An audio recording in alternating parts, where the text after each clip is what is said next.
Imagine for a second the psychological comfort of moving into a really high-end, heavily fortified, gated community. You know what I mean? Oh, absolutely. The kind of place with the huge stone walls. Right, exactly. Yeah. You don't just happen upon a place like this. You seek it out deliberately. You do your research, you buy into the glossy brochure, and you pay a massive premium because you were investing in a promise, really. Yeah, you're buying safety. Exactly. Yeah. There are those towering walls, 247 security cameras, a heavy iron gate that needs an access code. And the entire selling point, the foundational reason you pack up your whole life and move your family there, is this profound assumption that those walls act as an impenetrable membrane. Right, like a shield. Yeah. They keep the chaos, the unpredictability, and, the danger of the outside world completely out. It is supposed to be a sanctuary. But then you wake up one day and the illusion just totally shatters. You realize a terrifying, unthinkable truth. The walls aren't keeping the danger out at all. They've actually, they've locked the danger inside with you. Wow. Yeah, that's... And the absolute worst part is that when you run to the security guards for help, they look you right in the eye and tell you that everything is operating exactly as it should. I mean, the betrayal in that scenario is just absolute. When a person genuinely believes they reside inside a sanctuary, their psychological defenses just completely power down. Right, you let your guard down. Exactly. You start scanning the horizon for threats because the very architecture of your community, the authorities who actually built it, have assured you that threats cannot physically cross the threshold. So you are entirely exposed to the predator that's already living in the house. That image, that devastating sense of betrayal by the very structure designed to protect you, that's really the core of what we are unpacking in today's deep dive. So welcome. It's a heavy topic, but so necessary. It really is. I am incredibly glad you are joining us today because our mission is to tackle this dense, challenging, but profoundly revealing stack of sociological and theological research. We're going to explore the really volatile intersection of religious conviction, cultural norms, and intimate partner violence. And we're looking specifically through the lens of Asian Christian marriages, right? Exactly. Because synthesizing this specific research is just critical.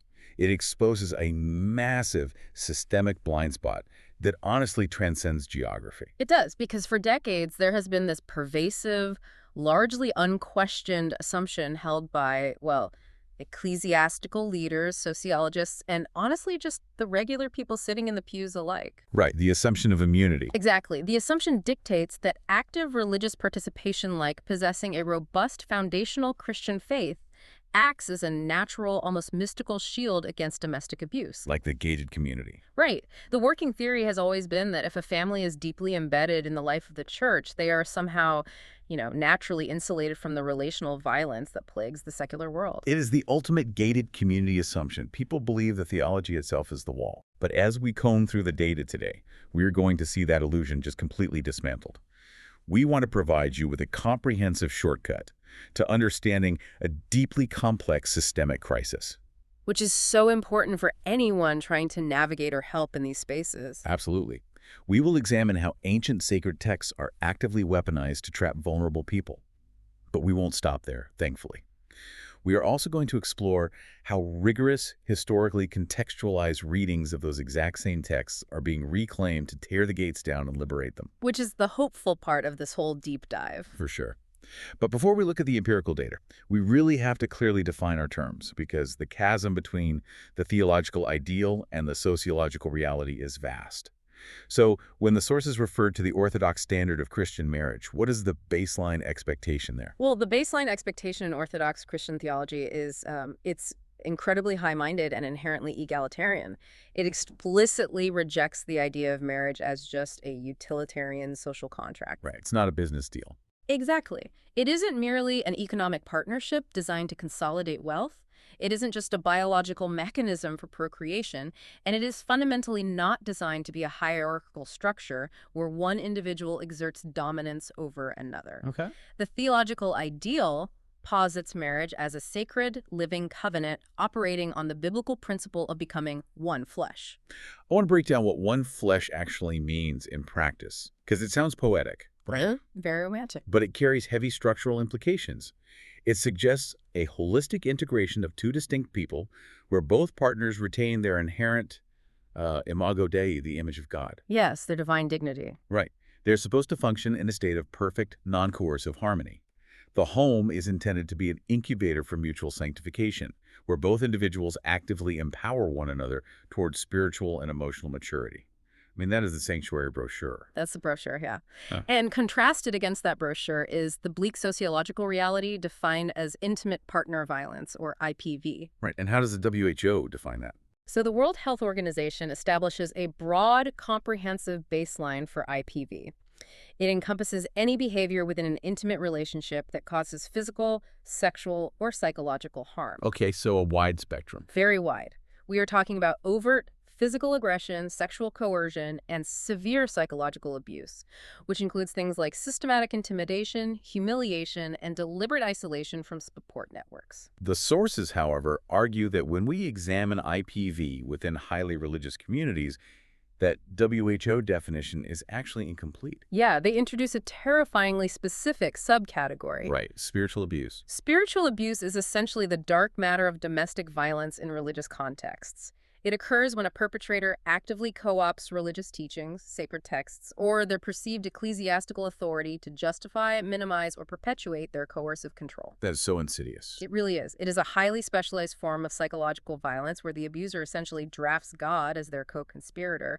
Okay, to picture how this operates on the ground, imagine a husband actively weaponizing his wife's core belief system against her. He doesn't just demand obedience, right? Yeah, it goes much deeper. He asserts that the creator of the universe actively demands her submission to physical beatings as a test of her faith. He tells her that if she packs her bags and leaves a violent home to protect her children, she is not just breaking a legal contract. She is violating a divine covenant. Exactly, and that she will suffer eternal damnation for it. The resulting cognitive dissonance for the victim is paralyzing. I mean, if your faith forms the absolute bedrock of your identity and your abuser uses that exact same faith to orchestrate your subjugation, your reality just fractures. You literally don't know which way is up. Right. Victims lose the vocabulary to identify the abuse as a violation of their human rights because the violence has been seamlessly packaged as a divine mandate. It becomes the ultimate silencing mechanism. So the data proves the gates of the community are just wide open. But data alone is just a symptom. To figure out how the locks were broken in the first place, we cannot rely on our assumptions. No, we need the hard numbers. We have to look at the empirical reality to measure the gap between the sanctuary ideal and the domestic nightmare. And the sheer scale of the numbers provided by the UN and WHO is staggering. The global context sets a really grim stage. The World Health Organization reports that approximately 1 in 3 women worldwide has experienced physical or sexual violence, predominantly perpetrated by an intimate partner. 1 in 3. Yeah. That is roughly 30% of the global female population. Just pause and visualize that ratio, 1 in 3. It's hard to even wrap your mind around, and when the research narrows its focus to the Asian continent, the prevalence becomes even more concentrated. What are the numbers there? In Southeast Asia, approximately 33% of partnered women will face violence. And in specific regions like Bangladesh, Fiji, and Papua New Guinea, the prevalence actually exceeds 50%. Over half of all women. Yes. And the lethal endpoint of this violence is starkly documented, too. The UN Office on Drugs and Crime reported that in 2024, an estimated 50,000 women and girls were intentionally killed by intimate partners or family members globally. Which means roughly 137 women are murdered every single day by the people they share a home with. Every single day. And out of those 50,000 global fatalities, Asia accounted for 17,400 in a single year, making it the continent with the second highest absolute number of gender-related killings on Earth. Now, with that macroscopic view established, the sources anticipate a very specific pushback from religious communities. Oh, for sure, the not in my house defense. Exactly. Observers might concede those horrific numbers apply to the broader secular society, but surely inside the Christian communities within these regions, the numbers must drop off a cliff, right? Because of the faith shield. Right. To address that, the researchers point to a massive methodological microscope, the Indian National Family Health Survey, specifically the 5th iteration, NFHS5. Which was conducted between 2019 and 2021, right? The methodology behind this survey is fascinating because gathering accurate data on domestic violence is incredibly dangerous. Oh, absolutely. It's not a simple questionnaire. No. You can't just knock on a door in rural India, sit in the living room while the husband is in the kitchen, and ask the wife if she's being beaten. She would be in immediate danger. Exactly. The sociologists have to meticulously isolate the subjects, build immense trust, and utilize indirect questioning to ensure the respondent doesn't face retaliatory violence just for participating. They sampled hundreds of thousands of households across every sociodemographic strata. A massive undertaking. Huge. And crucially, they disaggregated the prevalence of domestic violence by religious affiliation. And the findings just completely dismantle the illusion of ecclesiastical immunity. Hit me with the numbers. Across the entirety of India, the national average of married women reporting intimate partner abuse sits at 26.21%. Now, when the sociologists isolate the data specifically for Christian women in India, the prevalence is 24.71%. Wait, a national average of 26.21% and a Christian average of 24.71%. Yes. The statistical daylight between the secular world and the church is practically non-existent. That's horrifying. It's essentially 1 in 4 women in both categories facing physical abuse, emotional abuse, or severe physical injury. Yep. The church is totally failing to act as an insulator. It is. The empirical fact that 1 in 4 Christian wives faces domestic subjugation forces us to ask a terrifying question: why?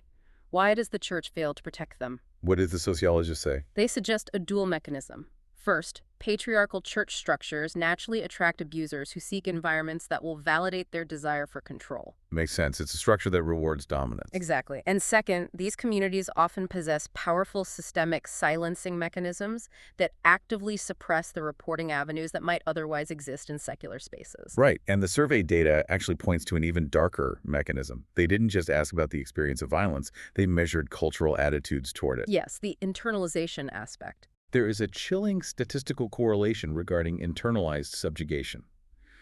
Among the Christian women surveyed, 33.6% of those who culturally justified the concept of wife beating reported actually experiencing it. The internalization of the subjugation acts as a self-fulfilling prophecy, really. How so? Well, when the surrounding religious and cultural ecosystem continuously teaches a woman that physical violence is merely a standard component of marital discipline, or that it's just necessary for maintaining the family hierarchy, her resistance is eroded. She stops fighting back because she thinks it's normal. Yes. She is significantly less likely to report the abuse or seek safety, which in turn emboldens the perpetrator, creating this closed loop of normalized violence. And furthermore, the research emphasizes that this phenomenon is not geographically quarantined, it's highly mobile. It travels. It travels seamlessly with immigrant communities to the United States and Australia, taking root in the Asian diaspora. Right. Studies focusing on South Asian and Korean immigrant communities in the U.S. and Australia demonstrate that the prevalence of IPV remains alarmingly high, even after moving. Even in a completely different cultural context. Exactly. The dynamics are frequently exacerbated by the profound stress of acculturation, the precarious nature of immigration status, and a deliberate, almost defensive preservation of patriarchal norms. Like holding on to home. Right. In an environment where immigrants feel culturally marginalized, rigid traditional gender roles are often heavily enforced within the home as a mechanism to preserve a sense of cultural identity. Wait, that logic regarding the diaspora doesn't entirely hold up for me when we look at the economic reality. How do you mean? Well, in the context of Asian American communities, there is the persistent model minority stereotype, right? High educational attainment, high income, rapid economic assimilation. Sure, that's the stereotype. The sources note that when Asian American women gain significant financial independence or begin out-earning their male partners, the domestic violence frequently escalates. Yes, it spikes. But why would the data show violence spiking when she finally acquires the literal financial resources to pack her bags and escape the abuser? Shouldn't money equal freedom? It seems counterintuitive, right? Until you analyze the underlying mechanics of abuse. Domestic violence is fundamentally never about anger management or economic stress. It is exclusively about power and coercive control. Power and control, okay. Within a deeply patriarchal system, a man's entire sense of identity and authority is inextricably linked to his role as the sole economic provider. When a woman achieves financial independence, she inadvertently destabilizes the foundational power hierarchy of the relationship. Her success is perceived not as a benefit to the family, but as an existential threat to his dominance. Precisely. The abuser feels his unquestioned patriarchal authority slipping away. In response, he utilizes physical violence as a compensatory mechanism. He's making up for the lost economic power with physical power. Exactly. He violently reasserts the dominance he feels he is losing economically. The financial freedom, rather than immediately buying her safety, actually renders the environment exponentially more volatile in the short term because it strikes at the very core of the abuser's fragile worldview. Wow. So the data is clear, the gates are open, and even financial empowerment can trigger severe backlash. Unfortunately, yes. But to truly understand how these locks were broken, we have to examine the cultural soil these families are rooted in. Because the institutionalization of gender inequality doesn't magically appear at the level of national policy. It is forged at the micro level, around the kitchen table. Sociologists measure this micro-level inequality using instruments like the patriarchy index. And patriarchy index, what is that? It isn't just a vague concept, it is a measurable sociological metric that evaluates the gendered power hierarchies within individual families.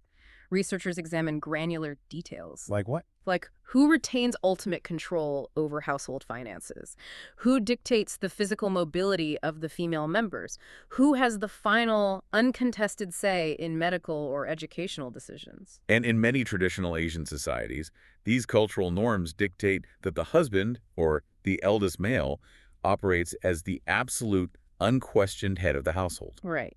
And it isn't a ceremonial title. No, it grants disproportionate, sweeping control over the lives of everyone else in the home. And feminist sociological research consistently demonstrates that domestic violence is essentially the enforcement arm of this kind of patriarchy. It's the mechanism of control. Exactly. The sources bring up a visceral example of how this commodification plays out culturally, looking specifically at the Chin theological community in Myanmar and the practice of bride wealth. Bride wealth is a deeply entrenched cultural practice where marriage involves a literal financial transaction that transfers a woman from her father's household to her husband's. Like a purchase. Exactly.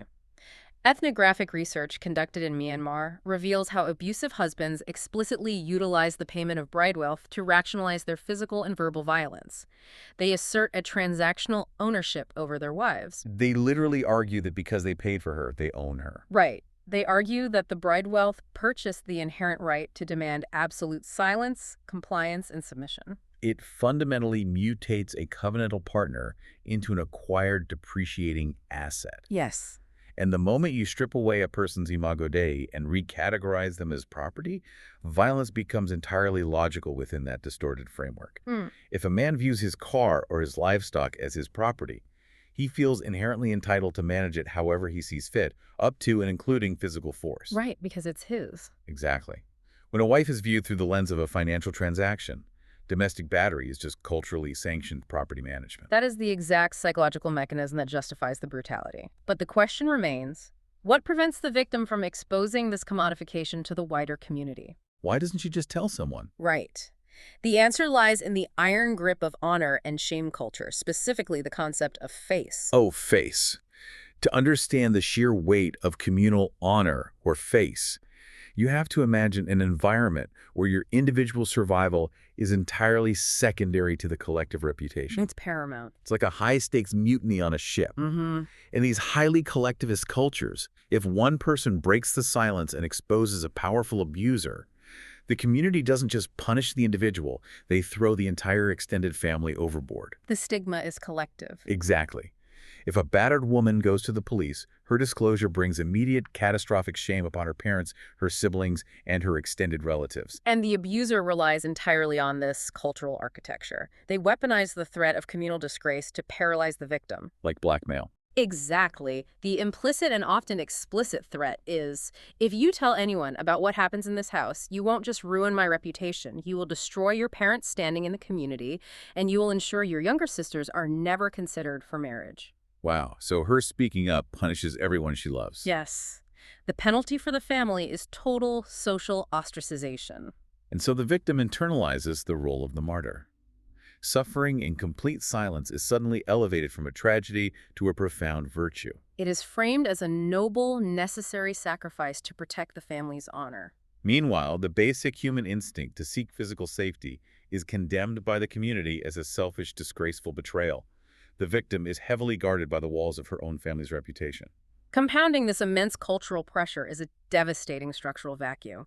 Imagine a victim finally musters the unimaginable courage to risk the shame, brave the ostracization, and seek help. Where does she actually go? Right, because in many Asian and diaspora contexts, there's a systemic lack of formalized, trauma-informed counseling structures within the church itself. The tragedy is that the secular domestic violence agencies and the religious institutions often view each other with intense mutual suspicion. It's like two different worlds that refuse to talk. Exactly. Secular agencies look at the church and see the very patriarchal structures that enable the abuse. They often lack the theological literacy required to help a victim who absolutely refuses to abandon her faith. Because they just tell her to leave the church. Right, which she won't do. Conversely, conservative churches frequently view secular agencies as anti-family institutions intent on promoting divorce. So the victim, requiring both theological support and immediate physical safety, falls directly through the cracks between these two warring factions, left entirely isolated. She has nowhere to turn. So we have a heavily patriarchal cultural soil, where women are commodified via bride wealth, silenced by the threat of collective shame, and abandoned by a fractured support system. That reality is bleak enough. But cultural norms, no matter how deeply entrenched, can eventually be challenged. They become virtually indestructible, however, when they receive the ultimate endorsement. When cultural patriarchy is actively baptized through scriptural distortion, the trap snaps shut entirely. This transition from cultural patriarchy to theological patriarchy is the most insidious element the researchers identified. How does that happen? The staggeringly high prevalence of violence is directly facilitated by the widespread systematic misinterpretation of Scripture. The cultural norms of male dominance are basically retrofitted with divine authority. And the primary battering ram for this theological weaponization is almost always the Pauline household codes, right? Yes, specifically Ephesians 5.22. Wives, submit to your husbands. Regardless of whether someone grew up in the church or not, that verse permeates the cultural consciousness. Everyone knows it. They do. Across global and Asian Christian contexts, Ephesians 5.22 functions as a theological shorthand validating absolute male dominance. What occurs is a violent extraction of the text. They pull it totally out of context. Exactly. The injunction is surgically removed from its broader textual, historical, and grammatical context and deployed from the pulpit as an absolute unilateral command for female subjugation. It takes the biblical concept of the husband as the head of the family and mutates it into a divine mandate for arbitrary, unquestioned control. Right. The implicit message from the pulpit to the abused woman is, God installed him as the sovereign of this household. Your divinely appointed role is to endure his governance regardless of its brutality. And the researchers highlight a fascinating, deeply destructive dynamic here known as swapping gender traditionalism. Swapping gender traditionalism, what is that? This is crucial for understanding the specific plight of Asian Christian marriages. It describes the seamless, catastrophic merger of indigenous patriarchal ideologies with fundamentalist Christian interpretations. I'm trying to picture how this swap actually happens in practice.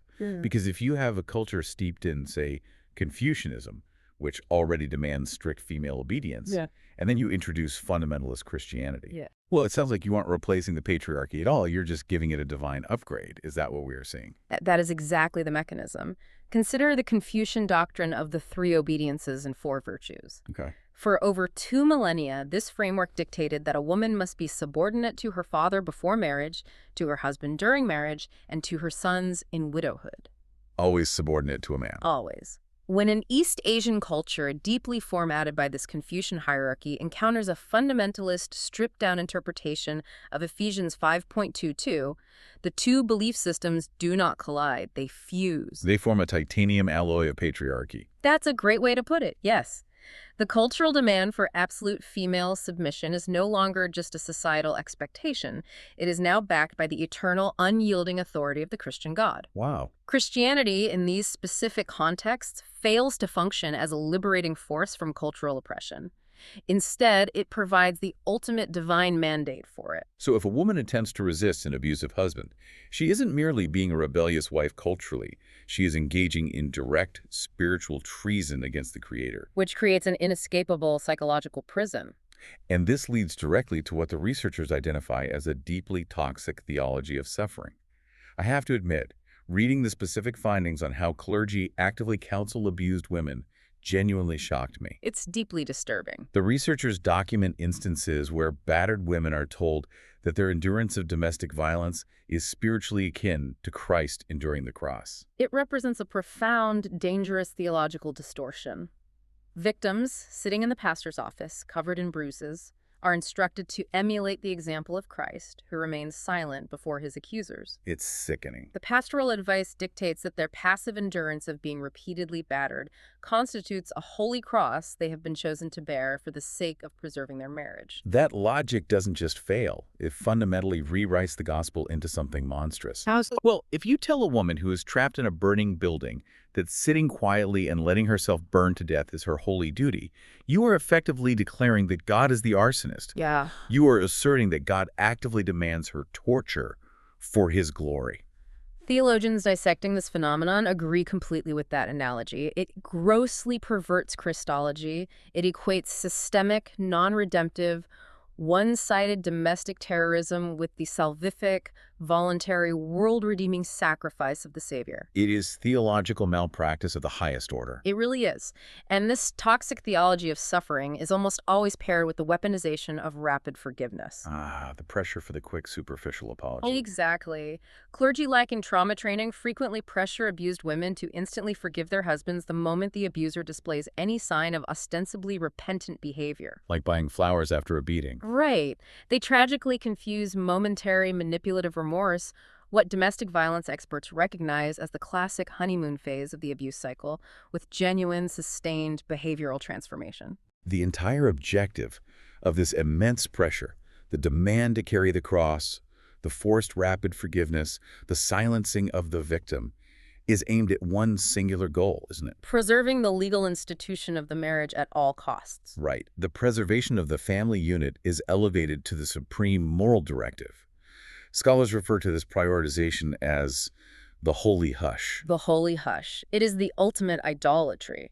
When a church leader dismisses abuse by saying, well, it is simply our culture for men to be heavy-handed, they are engaging in overt syncretism. Merging two incompatible beliefs. Exactly. They are actively elevating a local cultural tradition of inequality above the divine revelation of human dignity. They are basically breaking the first commandment by making the preservation of cultural norms an idol that demands human sacrifice. The holy hush reveals that the silence of the church isn't merely a passive failure of pastoral care. It is active institutional collusion with the abuser. It is. So if we clearly see how these sacred texts have been violently distorted to construct this trap, how do we dismantle it? The answer provided by the theologians in the research isn't to simply throw the Bible away or abandon the faith. No, the solution is rigorous, historically grounded, orthodox theological reconstruction. You have to use the text to disarm the text. This is the crucial pivot toward liberation. To systematically dismantle the scaffolding of intimate partner violence, one must engage in liberating exegesis. And a true, robust theological response to domestic violence does not begin by wrestling with the letters of Paul. Where does it begin? It begins at the absolute foundation of the biblical narrative. It starts at creation. Genesis 1.27. Yes, Genesis 1.27 unequivocally declares that both male and female are created in the imago Dei, the image of God. This single verse forms the immovable bedrock of Christian marital ethics. It establishes absolute ontological equality between the sexes. Meaning their very being, their foundational nature and worth, are exactly equal in dignity and authority. Therefore, if both the husband and the wife bear the divine image equally, then raising a hand against a spouse is not merely a relational dysfunction, a lapse in judgment, or a marital dispute. It's a literal physical desecration of the image of God. Exactly. Any cultural system, whether Confucian, Western, or otherwise, that subjugates women or treats them as property to be battered is a direct heretical assault on the character of God himself. So it's not a side issue. No. Eradicating domestic violence is not a secular social justice side project that the church can just opt into. It is a core, non-negotiable theological imperative. Okay, so Genesis establishes the absolute, non-negotiable baseline of equality. But we still have to contend with the Apostle Paul. We still have to reckon with Ephesians 5.22, which has served as the primary battering ram for abusers for centuries. Right. How do theologians reclaim that specific text without just awkwardly ignoring it? Because the sources offer a fascinating, entirely transformative lesson in ancient Greek grammar here. They do. A non-abusive, accurate reading of the Pauline household codes requires examining the immediate grammatical structure of the original manuscript. Right. The famous phrase in Ephesians 5.22, "Wives, submit to your husbands," does not actually contain the Greek verb for submit in the original text. Wait, really? The word isn't even there. No, it's not. The sentence is grammatically entirely dependent on the verb in the preceding verse, Ephesians 5.21. And Ephesians 5.21 establishes the overarching rule for the entire community. Submit to one another out of reverence for Christ. It establishes the revolutionary principle of mutual submission. Yes. The Greek word utilized there is hupotasso. Hupotasso, okay, which forces a redefinition of terms. Exactly. If hupotasso is inherently mutual, if every member of the Christian community is actively yielding to everyone else, it cannot possibly mean what fundamentalist patriarchy claims it means. It doesn't mean I'm the boss, do what I say. Right. It does not imply systemic subjugation or a rigid master-servant hierarchy. In the context of Christian mutual submission, hupotasso describes a voluntary, loving yielding of one's own self-interest for the sake of the other's flourishing. It is a posture applied equally to the husband and the wife. Building on that, we really have to tackle the concept of headship, because immediately following the call for mutual submission, Paul specifically designates the husband as the head of the wife. Yes, the Greek word is kephal. Right. So if submission is mutual, what does headship actually entail? To understand that, we have to look at the terrifying reality of the Roman paterfamilias. The historical context here is absolutely paramount. In the first century Greco-Roman world, the father of the family, the paterfamilias, wielded a legal power known as patria potestas. And this wasn't just a symbolic authority. Oh, not at all. He held absolute, legally sanctioned life and death power over his children, his slaves, and his wife. He was the ultimate untouchable patriarch. So what Paul is executing in Ephesians 5 is actually a radical, subversive deconstruction of the Roman paterfamilias. Exactly. He takes the absolute lethal power of the Roman man and completely inverts it. He explicitly redefines what kephale or headship means. Yes, he strips it of authority, privilege, and domination, and redefines it as extreme self-sacrificial love. Paul commands husbands to love their wives just as Christ loved the church. And how did Christ demonstrate his headship?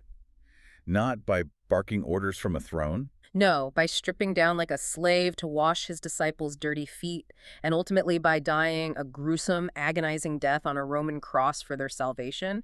He demonstrated headship through supreme sacrifice, not through coercion, manipulation, or physical violence. The implication is just staggering. Paul is basically telling the men of his era, you want to claim the title of the head of the household. It means you are the first one to die to your own desires to ensure her flourishing. You are called to be the chief martyr of the family, not the chief executive. That is exactly what he's saying. Furthermore, the sources emphasize that Paul explicitly commands husbands in Colossians 3.19 to love your wives and do not be harsh with them. Right. In the original language, this is a categorical, undeniable condemnation of physical, emotional, and verbal abuse. Based on this, Orthodox theologians argue that a husband who abuses his wife completely and immediately forfeits any biblical claim to headship. Because his violent actions are utterly antithetical to the Christological model he is commanded to emulate. Yes. Which completely shifts the blame for the broken marriage. The covenant has been fundamentally breached, but it wasn't broken by the victim packing her bags and fleeing to a shelter. No. The covenant was shattered by the abuser the moment he chose to act like a Roman tyrant instead of acting like Christ. Exactly. And the broader biblical narrative provides even more explicit resources for resisting this violence. The sources point to a powerful reinterpretation of Malachi 2.16, a verse traditionally weaponized by conservative churches to trap women by claiming God hates divorce. Ah, yes. But the deeper exegetical dive reveals a completely different target for God's hatred, doesn't it? It does. In Malachi 2.16, God actually declares his profound hatred for the man who covers his garment with violence. Covers his garment with violence.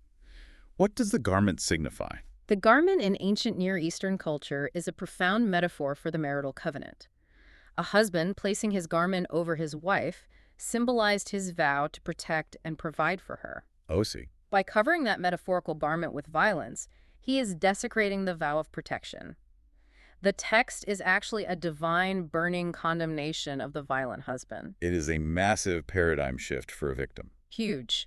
By amplifying texts like Malachi 2.16 and properly translating Ephesians 5, pastors can equip abused women with unshakable theological frameworks that validate their inherent right to physical safety. It entirely disarms the weaponized scripture. Which brings us to the ultimate friction point. As illuminating as this deep dive into Greek grammar and ancient Roman legal structures is, theology is utterly useless to a battered woman if it remains trapped in the abstract realm of academia. Absolutely. It has to be practical. If a victim finally breaks the suffocating unashamed silence, survives the paralyzing cognitive dissonance of spiritual abuse, and walks into her pastor's office to ask for help, what happens next in that room is literally a matter of life and death. It is the single most critical juncture in the entire dynamic, because culturally observant victims in Asian contexts will almost always turn to their spiritual leaders first, long before they ever dial the police or contact a secular domestic violence hotline. So the pastor functions as the de facto first responder. Yes. And if that pastor's response is governed by the holy hush, if their sole objective is preserving the facade of the marriage at the expense of the victim's bodily autonomy, the woman is immediately placed in imminent lethal danger. The sources raise a massive flashing red light here regarding standard pastoral interventions. There's a specific practice that well-meaning but completely untrained clergy utilize constantly with absolutely devastating consequences. The lethal danger of couples counseling. Yes. The absolute consensus among domestic violence experts is that pastors must never recommend couples counseling or marital mediation in cases of active intimate partner violence. The prohibition against couples counseling in these scenarios is absolute. Now, for someone listening who might be thinking, wait, isn't poor communication the root of marital problems? Why wouldn't you want both parties to sit down in a safe room and talk it out? It is a vital question, and the distinction must be made crystal clear. Intimate partner violence is fundamentally not a communication issue. Okay. It is not a mutual conflict where both parties simply need to learn active listening skills. IPV is unilateral coercive control. One individual is systematically terrorizing the other. So trying to apply standard couples therapy to a domestic violence situation is like trying to resolve a hostage negotiation with marriage counseling. You are putting the hostage and the terrorist on equal footing. The analogy is stark, but it's totally accurate. Engaging in joint counseling when active abuse is present is highly dangerous because abusers are exceptionally skilled at manipulating the therapeutic environment. They put on a show. Exactly. During the session, the abuser will perform the role of the aggrieved, misunderstood spouse, often weaponizing the therapist's own tools against the victim. And far worse, if the victim makes any honest disclosures about the abuse while in the perceived safety of the pastor's office, what happens? It almost guarantees severe retaliatory violence the moment the couple gets in the car and returns to the isolation of their home. The abuser will violently punish her for daring to expose him. If mediation is totally off the table, what is the required trauma-informed response from the clergy?